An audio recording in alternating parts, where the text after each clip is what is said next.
Eh, Vamos a platicar un poco sobre las bases para entender el tema de detección de gases, algunos conceptos generales. Y al final de la presentación les compartiré información sobre el portafolio de productos de Macurco. Bueno, aquí está mi correo, mi teléfono directo si tienen alguna consulta posterior a este webinar. Y de antemano, bueno, está todo el equipo, tanto de Full como de Macurco, detrás de nosotros para poder responder a todas sus preguntas. La empresa Macurco, muy seguramente muchos de ustedes la conocen, es una empresa americana. Estamos ubicados en Dakota del Sur, en la ciudad de Sioux Falls. Ahí está consolidada básicamente toda la operación de la empresa, desde fabricación, servicio a clientes, logística, marketing y ventas, por supuesto. Yo estoy a cargo de la región, yo estoy en México y bueno, a través de los diferentes canales es como nos acercamos a ustedes. Nuestra empresa está dividida en 3 divisiones, todas enfocadas en la detección de gas. Manejamos esencialmente la línea de Macurco, que es la línea de detección que utiliza productos de detección residencial y comercial, pero tenemos un par de líneas, AIM Safety, que es detección personal, detección portátil, por muchos considerado parte del equipo de protección personal. Tenemos una línea de detección industrial de fuego y gas llamada Track XP.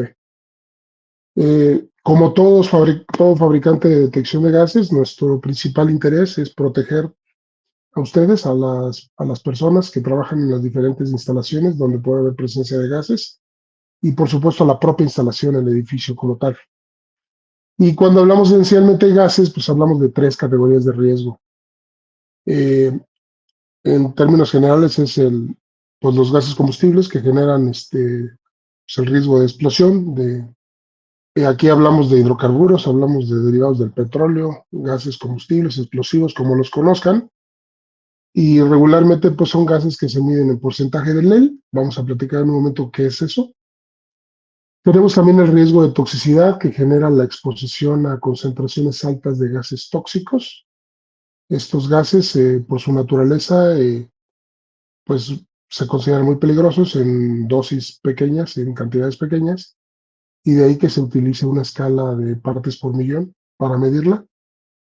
Y por supuesto, el tercer riesgo, pues la posibilidad de que haya una deficiencia de oxígeno en los espacios, o sea, producto de un desplazamiento del oxígeno o una alta concentración de algún gas tóxico que esté desplazando este oxígeno. El oxígeno generalmente se mide en porcentaje de volumen, ya que se encuentra en una gran cantidad en la atmósfera.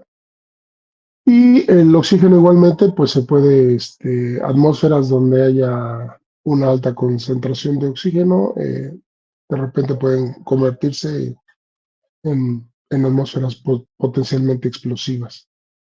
Ahora, el objetivo, como les decía, es proteger a las personas, evitar enfermedades o efectos a largo plazo y puntualmente hablando de los gases refrigerantes, eh, evitar la pérdida de estos gases que independientemente del riesgo que representa, también se pudiera convertir en una pérdida económica importante. A excepción de los detectores portátiles, todos nuestros equipos son fabricados en Estados Unidos, lo que nos permite esencialmente pues no tener problemas de suministro. Entonces, bueno, vamos a empezar a hablar propiamente de algunos conceptos. La pregunta obligada, bueno, es ¿qué es gas? La palabra gas proviene del vocablo caos, ya que se considera que los gases pues, se componen de moléculas que se mueven, que chocan, que tienden a cubrir todo el área o el espacio donde están concentrados. Es por eso que eventualmente representan un riesgo importante. Por ejemplo, pongo como ejemplo el caso de los estacionamientos. Tenemos vehículos automotores en todo el espacio, tenemos áreas, algunas cerradas, otras parcialmente ventiladas. Y bueno, estos vehículos generan en su mayoría monóxido de carbono, también pueden generar dióxido de nitrógeno, pero pues en esencia los gases se distribuyen, tienden a cubrir todo el espacio, todo el área, y lo que empezó en una esquina puede representar un riesgo en un área mucho más grande. Entonces, de ahí la importancia de hacer una detección oportuna. Eh, Suelo preguntar durante este tipo de clases, bueno, ¿qué respiramos nosotros, las personas? Y la gente contesta, algunas contestan oxígeno, pero la verdad es que nosotros respiramos aire. Y el aire consiste en una mezcla, en su mayoría formada por nitrógeno, oxígeno, argón y otros gases, que por su concentración o su presencia en esta mezcla, pues es despreciable. Es decir, todos, puede haber helio, puede haber metano, puede haber propano, una serie de diferentes compuestos, pero de los que más se habla por la concentración en la que aparecen en esta mezcla es del nitrógeno, del oxígeno y del argón. Ahora, esta mezcla es lo que se considera un aire limpio y es lo que buscamos tener en los sitios de trabajo. Es decir, cuando esta mezcla o este equilibrio se rompe y tenemos la presencia de algún gas tóxico, algún gas asfixiante, entonces es cuando nos vemos en la necesidad de hacer una detección, de medir. ¿Y cómo lo hacemos? Esencialmente con instrumentos, con detectores de gas. Cuando hablamos esencialmente de gases que por su cantidad vamos, están presentes en grandes cantidades dentro de la mezcla, regularmente hablamos de las unidades de medición de volumen. Por ejemplo, considerando que el nitrógeno está casi 78% en la mezcla, entonces necesitamos usar una unidad de medición que involucre a grandes cantidades y se utiliza volumen. Esto aplica para oxígeno, aplica para nitrógeno y aplica, por supuesto, para el argón, pero podrían darse otros gases, por ejemplo, los gases combustibles en las empresas fabricantes o distribuidores de gas que utilizan grandes volúmenes de estos gases, también utilizarse esa escala, pero en su mayoría se reserva para el nitrógeno y el oxígeno.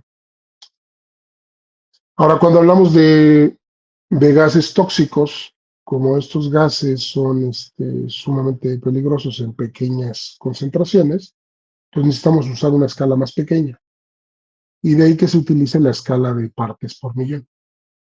¿Qué quiere decir partes por millón? Bueno, significa básicamente que una parte de una sustancia en un millón de partes de aire. Y aquí aplica cualquiera de los gases tóxicos que conocemos, monóxido, amoníaco, cloro, etcétera. Ahora, para entender mejor esto, ppm o partes por millón está en una escala de un millón de partes. El porcentaje de volumen se relaciona esencialmente en una escala de 100. Por ejemplo, en el espacio donde están ustedes ahorita, la oficina donde sea que estén, es un área que tiene un 100% de volumen de determinados gases, en su mayoría nitrógeno y oxígeno. Pero considerando que el gas tóxico es muy peligroso y solamente necesita una pequeña parte, por ejemplo, de monóxido de carbono, 25 partes por millón de monóxido para considerar el área tóxica, entonces hacemos referencia a un comparativo entre lo que es partes por millón comparado a la porcentaje de volumen y solo necesitaríamos 0.0025% de volumen de ese monóxido para que el área donde estamos se considerara un área peligrosa. De ahí la importancia de, de medir, ¿verdad? Ahora, eh, cuando hablamos de gases combustibles, gases explosivos, lo que utilizamos es la escala de Lel. La escala de Lel corresponde esencialmente al límite inferior de explosividad que tienen todos los gases combustibles. Ejemplo, vamos a usar el metano como ejemplo. El metano, igual que todos los gases combustibles, tiene un rango de inflamabilidad que va del 5 al 15% de volumen. O sea, aquí tengo 0, aquí tengo 100%, tengo este cuarto donde estamos ubicados. Yo necesito que haya una concentración entre el 5 y el 15% de volumen de metano para que el área se convierta en un área potencialmente explosiva. Ahora, si yo tengo una mezcla de gas combustible que va del 0 al 5% de volumen, se considera que la mezcla es muy pobre, es decir, hay muy poco metano, de manera que no puede haber una explosión. Y si tengo una mezcla que va del 15% al 100% de volumen del espacio donde estoy ubicado, se considera que la mezcla, cuando digo la mezcla me refiero al oxígeno, al gas combustible, eh, si hay más del 15% de metano en ese espacio, quiere decir que la mezcla es muy rica, hay mucho gas, mucho metano, y entonces tampoco puede haber una explosión. Entonces, para que haya una explosión en presencia de metano, tiene que haber una concentración entre el 5 y el 15% de volumen. Ahora, esta parte donde la mezcla es pobre, que va del 0 al 5% de volumen, es lo que llamamos la escala de Ley. En realidad es el límite bajo de explosión, de explosividad de este gas en particular. Entonces, lo que hacen los detectores de gas es mandar una serie de alarmas audibles, visibles, antes de que nosotros lleguemos al 100% del ley, al 100% del límite inferior de explosividad del metano, porque si yo llego al 100% de ley, que equivale al 5% de volumen, entonces habría una explosión. Entonces, lo que hacen los detectores de todos los fabricantes es situar diferentes niveles de alarma, dependiendo del equipo. O sea, si es portátil, regularmente mandan alarmas al 10% del LED y al 20% del LED. Y si es un sistema fijo, las alarmas se activan al 20% del LED y al 40% del LED. Pero independientemente de que vengan preconfiguradas de esta manera, nosotros podemos hacer ajustes y colocando los niveles de alarma que ustedes deseen. Pero lo que quiero que entiendan es que en principio lo que hacen los detectores de gas es alarmar antes de que sea muy tarde y nosotros lleguemos al 100% del LED, porque entonces habría una explosión. Entonces, ahora, cuando estoy consciente de que en la industria, en cocinas, en diferentes tipos de aplicaciones que utilizan gas combustible, no solo hay metano. O sea, el metano es el gas combustible más conocido y más utilizado, pero, por ejemplo, el hidrógeno, que generalmente se genera cuando, por ejemplo, los montacargas, los carritos de golf, utilizan baterías de plomo ácido que generan hidrógeno durante cargas y descargas. Bueno, el hidrógeno también es un gas combustible y tiene un rango de explosividad mucho más amplio. Es decir, es más bajo que el de metano y va desde el 4% de volumen hasta el 75% de volumen. Y tenemos el gas propano, que generalmente está en la mezcla de gas LP, que tiene un rango de explosividad del 2.2 y hasta el 7.5. Ahora, hay otro tipo de gases, o sea, hay un extracto de ellos, pero hay etileno, hay etano, etanol, octano, hexano, octano, hay un montón de hidrocarburos y todos ellos tienen diferente nivel de explosividad. Entonces, lo importante de esto es entender, y aquí les pregunto, ¿cuál de estos tres gases consideran ustedes que es más explosivo? Y muchas veces la respuesta es el hidrógeno, porque tiene un rango amplio, pero en realidad no. De estos tres gases que pongo como ejemplo, el más peligroso es el propano, que está presente en su mayoría en la mezcla de gas LP, porque tiene un nivel de explosividad más bajo. Entonces, ¿qué hago si yo estoy en un sitio donde hay presencia de estos tres gases? Algunos detectores, como el GD6, que recomendamos para las cocinas industriales, tienen la opción de seleccionar el gas objetivo, porque eventualmente el sensor que los mide es el mismo. Entonces yo tengo que hacer una configuración en el equipo para que él esté configurado para detectar el gas que tiene el LED más bajo, lo puedo hacer con el GD6 de manera automática, pero si yo tuviera otro equipo, tendría que hacer una configuración especial, una calibración especial en sitio. No voy a complicarles ahorita la existencia con ello, pero sí necesitamos entender que cuando el cliente nos diga, bueno, yo tengo metano, etano, propano, butano, etanol, todos están presentes en mi aplicación, en mi operación, sería responsabilidad de nosotros de analizar cuál de los gases tiene el LED más bajo y configurar el detector para la medición de ese gas en particular. Si yo configuro mi detector para medir gas propano en este caso, voy a estar protegido para el metano o el hidrógeno y cualquier otro gas combustible presente que tenga un LED más alto. Ah, Ahora, he relacionado aquí algunos de los gases más comunes. He puesto aquí el número CAS, que es el número que le asigna el Departamento de Transporte a todos los químicos existentes. Puse aquí el LEL y el UL, ¿se acuerdan de estos valores? LEL, límite bajo de explosividad, UL, límite superior de explosividad.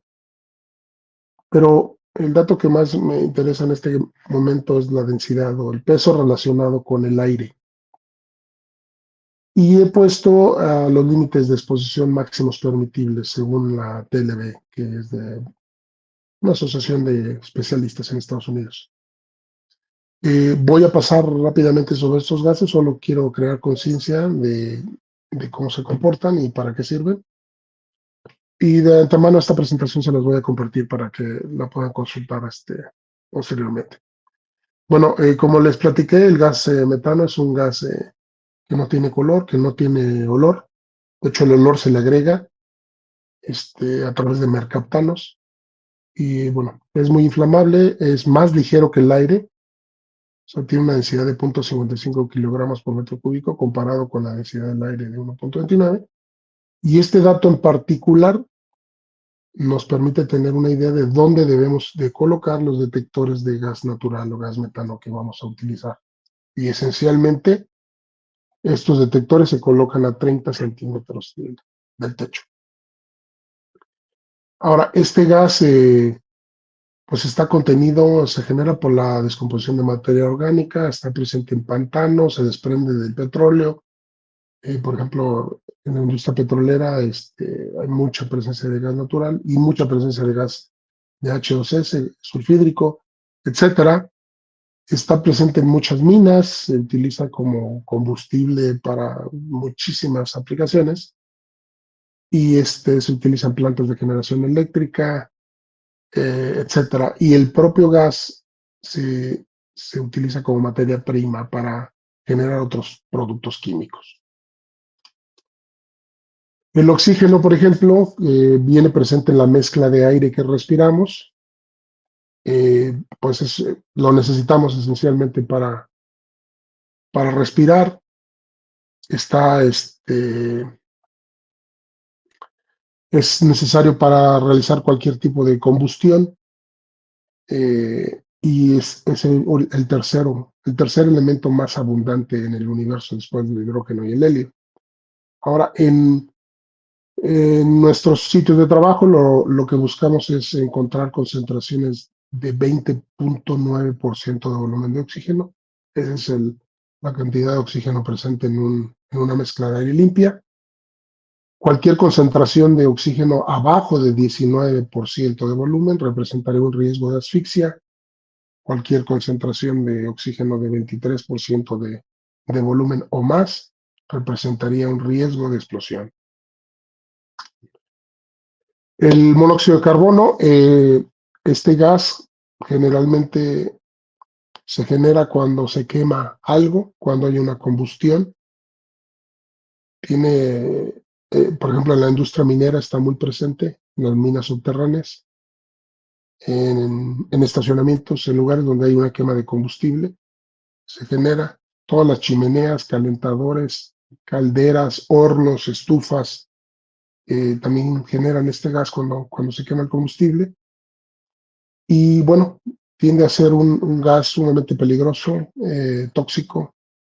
Tiene la cualidad de que se une a la hemoglobina de la sangre y reduce la capacidad del transporte de oxígeno. Entonces, la gente que trabaja en la industria minera sabe muy bien qué es esto, es decir, tú entras a una mina y hay una nube de monóxido encapsulada en la roca, estás perforando, sale el monóxido y bueno, la gente que está expuesta a concentraciones altas de él, pues tiende a desmayarse, a caer.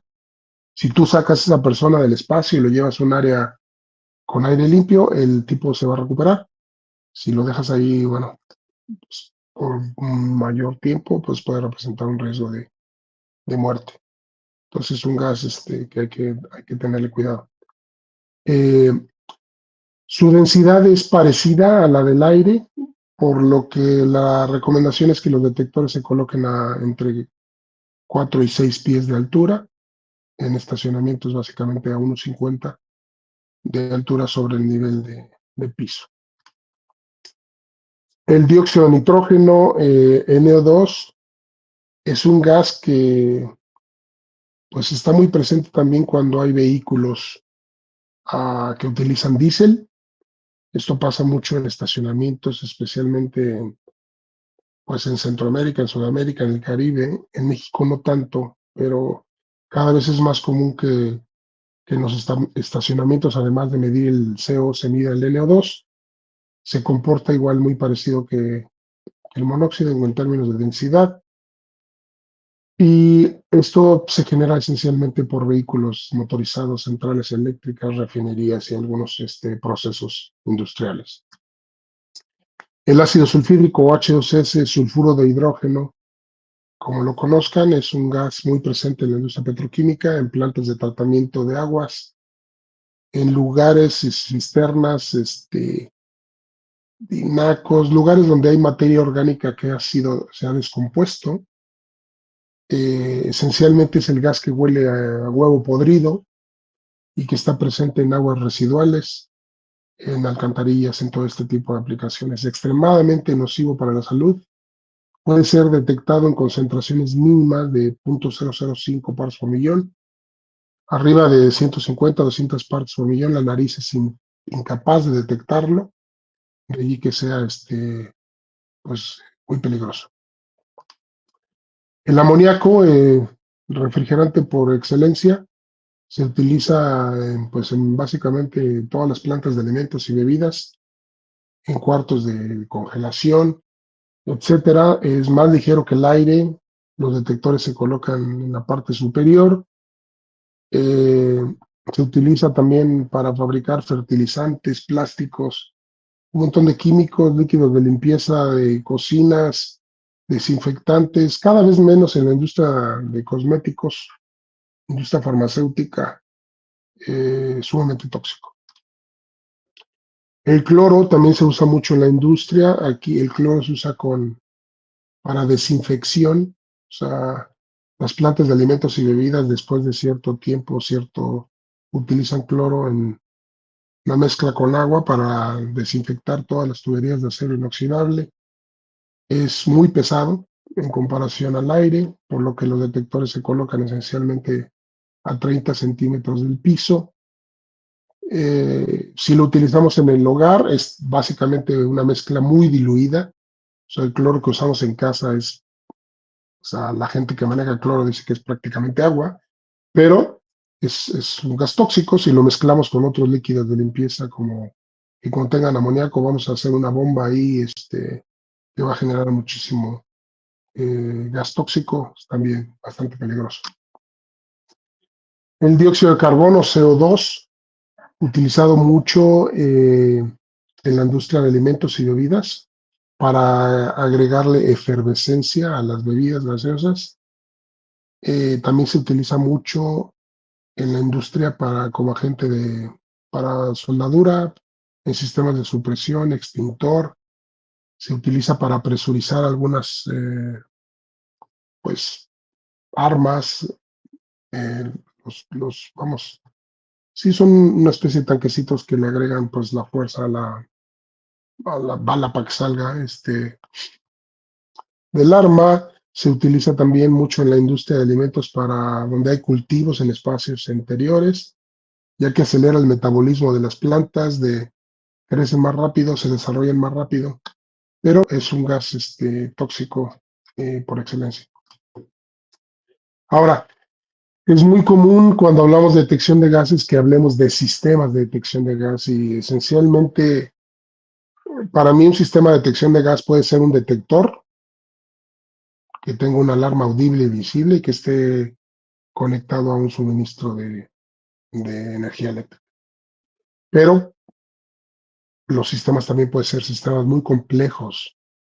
Un sistema utilizado en una planta petroquímica, en una planta generadora de energía o de alimentos que utilice, por un lado, detectores de gas tóxico, de oxígeno o de gas combustible, explosivos, que tenga eventualmente detectores de flama para detectar ahí pues algún conato de incendio en su fase inicial, pero esencialmente que cuente con un controlador, ya sea PLC, tablero de control, panel de incendio. O sea, el objetivo del controlador, del PLC, del panel de incendio, es esencialmente procesar toda la información recopilada de los detectores y ejecutar comandos de salida, ya sea encender una alarma, cerrar una válvula, no sé, parar algún equipo, alguna banda de transportación, activar un sistema de supresión,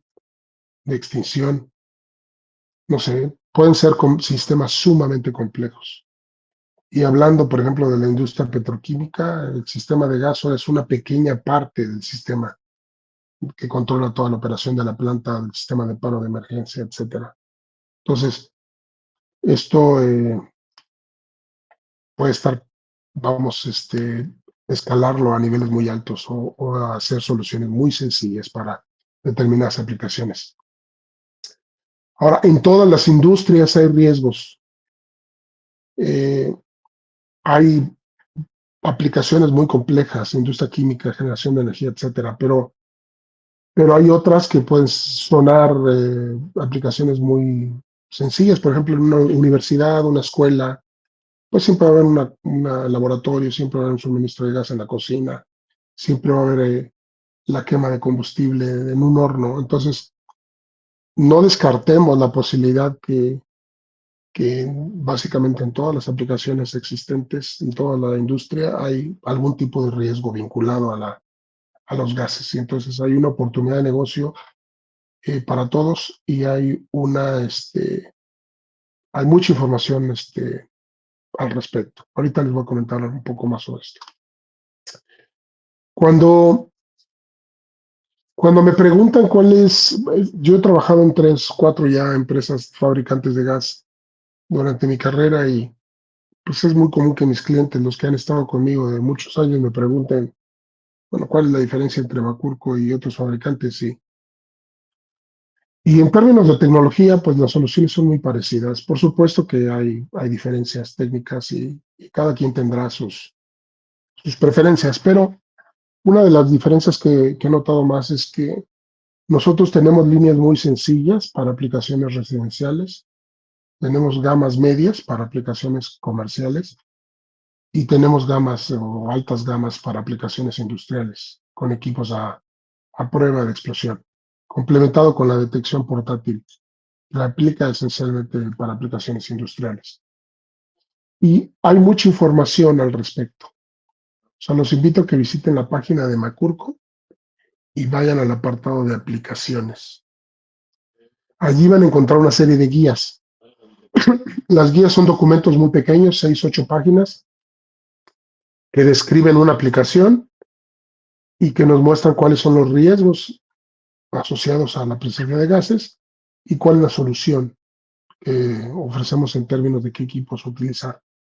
Pues las guías que más descargan ustedes de la página son las de estacionamientos, las de cocinas y las de los cuartos de máquinas. Pero hay otras guías de tipo industrial, tenemos algunas guías para nuestra solución de detección inalámbrica, tenemos guías para almacenamiento de gases, tratamiento de aguas, todo lo que es ahora el almacenamiento de energía a través de esos bancos de baterías de litio. Y hemos agregado recientemente un par de guías enfocadas a la detección de refrigerantes.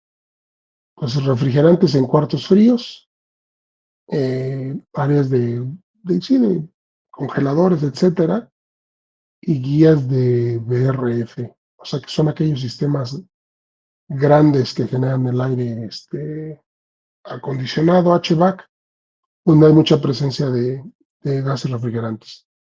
Las guías han ido evolucionando, le han ido agregando ahora ya QRs y diferentes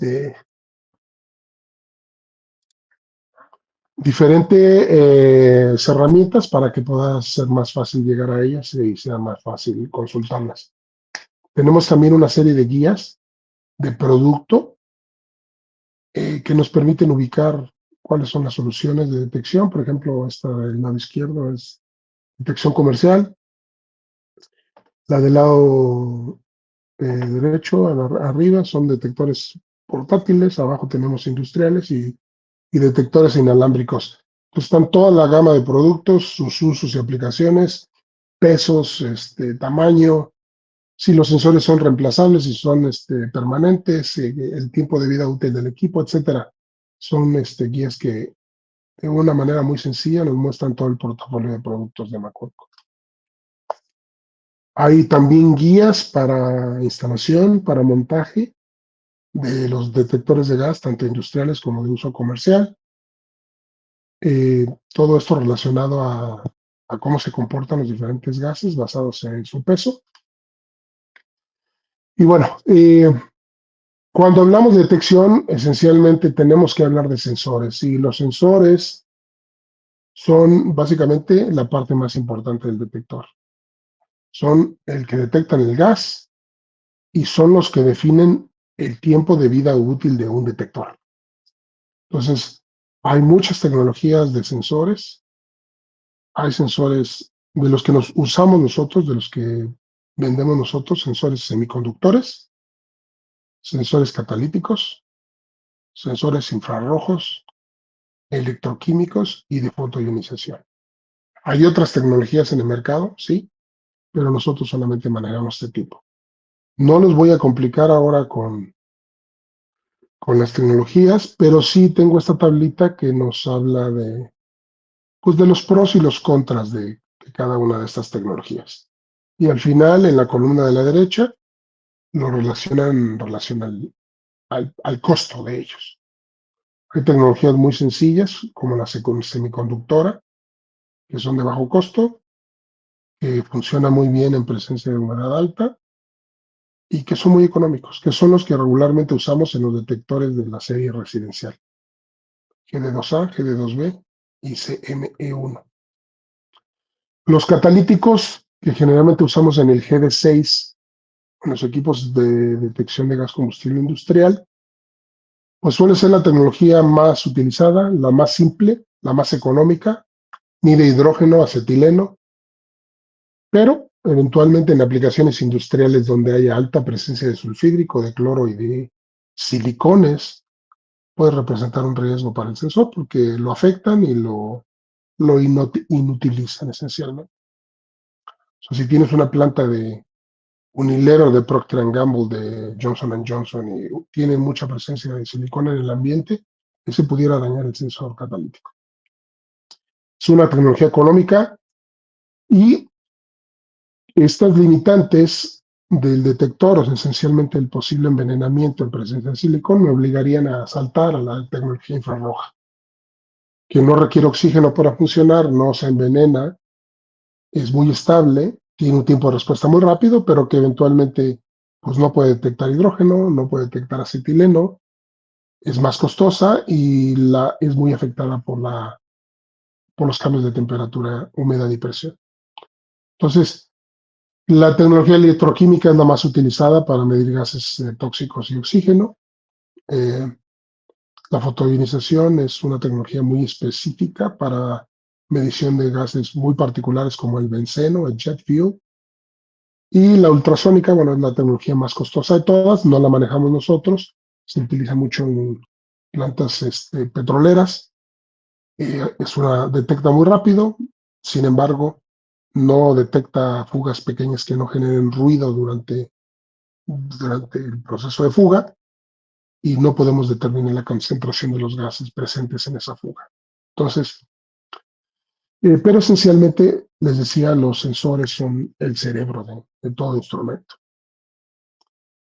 Ah, ahora, esta pregunta es una constante. ¿Cuántos sensores colocar? Y tiene diferentes tipos de respuesta dependiendo de la aplicación. O sea, si estamos hablando de una aplicación netamente industrial, donde el cliente va a utilizar equipos a prueba de explosión, porque va a usarlos en áreas clasificadas, donde el riesgo de explosión es alto, muy alto. Entonces no se consideran áreas de cobertura para los sensores. Si hablamos de cocinas, si hablamos de estacionamientos, de cuartos de máquinas, donde el riesgo es un riesgo bajo, hablamos de áreas de cobertura. Entonces, si ustedes están netamente en el área industrial, les sugiero estas guías, estas referencias de consulta, algunas europeas, por supuesto en FPA, algunas normas que se usaron por muchos años en Pemex, la petrolera más grande en México, y algunas IEX. Entonces, son referencias, son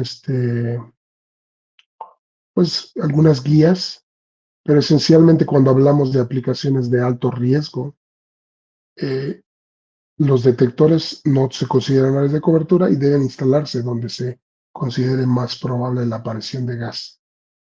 Esto es donde está el tanque, donde está el compresor, la caldera, las válvulas y las conexiones de llenados. Si la aplicación es residencial es otra historia completamente diferente.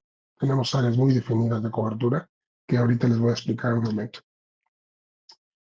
La calibración forma parte de una buena práctica, es necesaria para mantener los equipos en funcionamiento óptimo, muy utilizado en la industria, cada vez más utilizado en aplicaciones comerciales y no necesario y no utilizado en aplicaciones de tipo residencial. Pero esencialmente calibrar consiste en exponer el detector de gas al gas para el que fue fabricado a través de una botella de gas de una concentración conocida y de un gas propiamente certificado por un laboratorio y seguir esencialmente un proceso de calibración. Hay diferentes tipos de calibraciones, hay calibraciones de aire fresco, también denominada calibración cero, hay calibraciones de verificación o bump test, hay calibraciones completas, SPAN, y esencialmente, pues la calibración se debe realizar independientemente de que los detectores vienen calibrados de fábrica, idealmente durante el comisionamiento de los instrumentos y después cada cierto tiempo. Para los detectores comerciales recomendamos hacer una vez al año. Para aplicaciones industriales puede ser cada 6 meses, cada 3 meses, dependiendo del tipo de gas que están utilizando. Para ello, contamos con todo el conocimiento, tenemos reguladores, kits de calibración, cilindros, tubings, adaptadores de calibración, etcétera. Pero lo importante de todo esto esencialmente es la trazabilidad. O sea, cuando calibras un detector, lo que quieres es asegurarte que funciona bien y lo vas a hacer con un gas es un gas que está vigente, que no está caduco. Vas a seguir un proceso dictado por el fabricante y lo vas a documentar todo el proceso. Eso es lo importante, la documentación y trazabilidad. Si están interesados en el tema, podemos platicar más al respecto, podemos agendar una plática, entrenamiento y demás, y dar las herramientas para que eventualmente puedan hacer ustedes este tipo de servicios. Eh, no sé si tengan alguna pregunta, Camila, Gustavo, voy a empezar a platicar un poco sobre el portafolio de productos en este momento.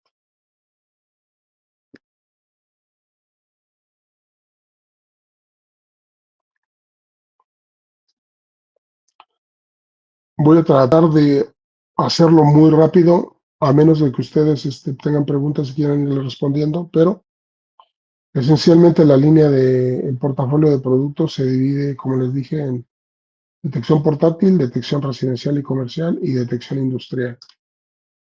En la parte de detección residencial tenemos esta línea llamado Fire and Security, que básicamente son detectores de bajo costo, de bajo voltaje, diseñados para conectarse a paneles de intrusión, paneles de incendio. Esencialmente son tres modelos de detectores. El CME1, que es un detector que tiene un sensor para medir gas monóxido de carbono. Este que está aquí, que parece una batería AA, este es el sensor. Y es un detector libre de mantenimiento, que tiene un área de cobertura de 83 metros, que está listado UL y que tiene un término de, bueno, una vida útil de 10 años.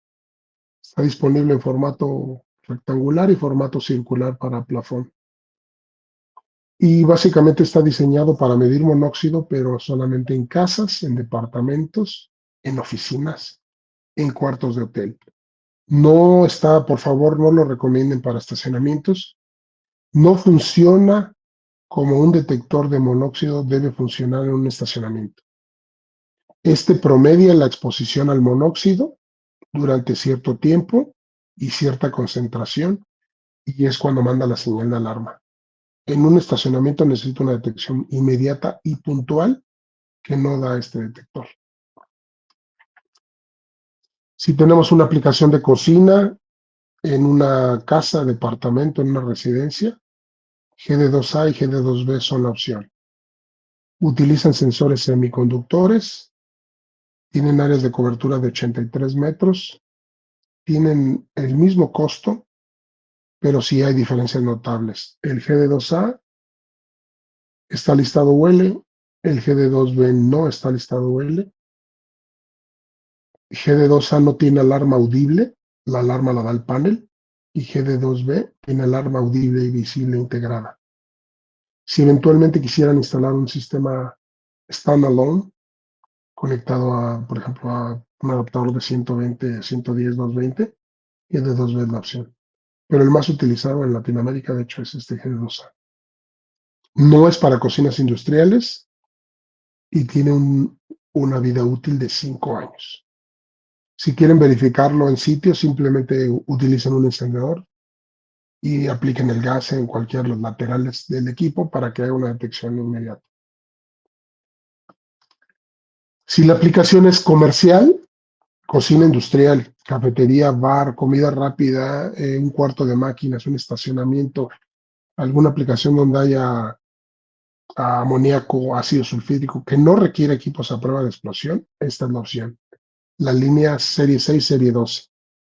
Serie 6 son detectores de 24 volts, Serie 12 son detectores de 110, que utilizan diferentes sensores que tienen salida de 420 miliamperes y tienen igual dos relevadores que les permiten conectarse a la mayoría de fabricantes de equipos de contraincendio, paneles de cualquier marca. En esta línea tengo detectores, tengo algunos controladores, tengo alarmas, algunos módulos para convertir nuestros detectores con salida de 420 en salida Modbus. Tenemos algunos accesorios de protección, especialmente para cocinas donde hay mucha agua y el detector pues debe evitarse que se moje. Y tenemos kit de calibración y de demás accesorios. El término de vida útil de los sensores va a depender de la tecnología del sensor, pero dentro de este portafolio los más utilizados son el CM6 y el GD6. CM6 es nuestro detector para monóxido de carbono en estacionamientos, vida útil de 10 años, sensor electroquímico, rango 0 a 200 partes por millón, puede verificarse y calibrar a campo, y una cobertura que va de los 463 metros hasta 696 metros cuadrados. GD6 es un electrodetector de gas combustible para cocinas, cuartos de máquinas, área de cargas de baterías donde hay hidrógeno. Tiene una cobertura de 83 metros, vida útil de 5 años, listado UL y puede configurarse para medir metano, propano o hidrógeno simplemente utilizando los botones de configuración al interior del equipo. Si necesitan apoyo para algún proyecto, tienen un proyecto de estacionamientos de cocinas muy complejas en resorts, en lugares donde hay pues áreas de parrillado, cocinas, etcétera, podemos apoyarlos con la parte de diseño. Es decir, nuestros compañeros de ingeniería nos pueden ayudar a hacer estos dibujos en sus PDFs de sus layouts y podamos definir en ello cantidad de sensores, ubicaciones y listado de materiales. Este proyecto fue de un estacionamiento en Escazú, en San José, Costa Rica. Se definió que se requerían pues 3 paneles, 75 detectores, 75 módulos, 3 fuentes de poder, etcétera. Esto lo podemos hacer sin costo. Necesito 3 o 4 días de tiempo para darles una respuesta, pero eventualmente puede ser de bastante utilidad para ustedes, para el cliente, para nosotros, para poder cotizar de manera pues muy sencilla. Si el proyecto es industrial, perdón que vaya yo medio a la carrera, no quiero pasarme mucho. Tenemos la línea de detección industrial Track XP. Estos detectores son en su mayoría de aluminio, de acero inoxidable, para área clase 1, edición 1, clase 1, edición 2. Forman parte de un portafolio que incluye detectores, controladores, alarmas y esencialmente son para usarse en áreas clasificadas, es decir, áreas con riesgo de explosión alto. Se configuran de diversas maneras. Lo más común es un detector como este de la izquierda con un sensor integrado al detector.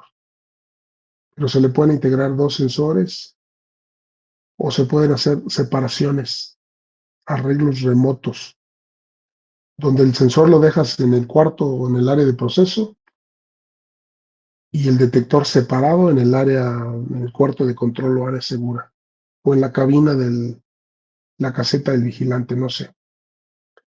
Estos detectores se configuran de diferentes formas, integrando diferentes tecnologías de sensores, tarjetas de relés, para lo que los van a conectar a los paneles de incendio, y diferentes accesorios para proteger los sensores de la exposición al agua. Tenemos también la detección inalámbrica, es decir, detectores que no usan instalación, no requieren instalación ya que utilizan baterías y utilizan su comunicación vía radiofrecuencia. Sin necesidad de un solo cable puedes hacer una instalación. En un sitio donde no quiera hacer instalación con cable, no pueda, esté en un área remota, se pueden integrar paneles solares, hacer configuraciones totalmente independientes. Podemos hacer instalaciones híbridas, o sea, que ocupen detectores inalámbricos e inalámbricos en el mismo sitio, etcétera. Si tienen un proyecto parecido, acérquense a nosotros para desarrollarlo. La distancia de comunicación entre el sensor y el controlador puede ser de hasta 3 millas de distancia cuando hay comunicación directa. Si no hubiera comunicación directa, tenemos las herramientas para definir si los equipos están comunicando, si hay buena señal, y se pueden usar repetidores, se pueden hacer diferentes configuraciones para cada aplicación. Contamos con detectores de flama, detectores de fuego, para analizar flamas de hidrocarburos, flamas de hidrógeno, flamas de tipo orgánico, inorgánico, etcétera, a través de detectores que utilizan sensores ópticos que analizan el fuego a través de la radiación, la luz, la energía, etcétera, que genera el combustible cuando se quema, a través de tecnologías VIR, triple IR para hidrógeno. En este momento se le pueden incorporar cámaras de video a los detectores. El video solamente acompaña a la detección a través de sensores ópticos, es decir, el video no detecta el fuego, pero nos permitirá ver lo que ven los detectores en un cuarto de control. Le permitirá al detector grabar 4 minutos de video en el caso de que haya un incendio y dictaminar qué es lo que ocurrió, qué pasó a través de un video que queda almacenado en la memoria interna del detector. Estos detectores se pueden configurar para hacer detecciones hasta 70 metros de distancia y bueno, son fabricados en Estados Unidos, lo que nos permite en 3 semanas poder entregarle esto a nuestros distribuidores y quizá ustedes los tengan en sus oficinas en 4 o 5 semanas. Igual manera, si necesitan apoyo para el diseño, mándenos el layout en PDF, descríbanos cómo quiere que funcione el sistema y nosotros les ayudamos a definir cantidades y ubicaciones. Dentro de la detección de gas portátil manejamos esencialmente 4 modelos de detectores. Detectores de un gas, libres de mantenimiento, PM100. Detectores PM150, es un detector enfocado esencialmente en la detección de CO2 en plantas de alimentos. Detectores PM400, 3 sensores que miden 4 gases de manera simultánea. Y detectores PM500, detector que se puede configurar para medir 5 o 6 gases y equipados con bombas de succión, bombas internas, generalmente requeridas para el monitoreo previo al ingreso a un espacio confinado. Tenemos algunos nuevos productos, unos no tan nuevos como el IAQ. Es un detector que utiliza un sensor infrarrojo para medir CO2 y esencialmente tiene un relevador de salida. Lo que hace es monitorear la cantidad de CO2 y definir la calidad del aire en términos de la concentración de CO2. Entonces, una concentración de CO2 ideal en un espacio en un aire limpio es de 350 a 400 partes por millón.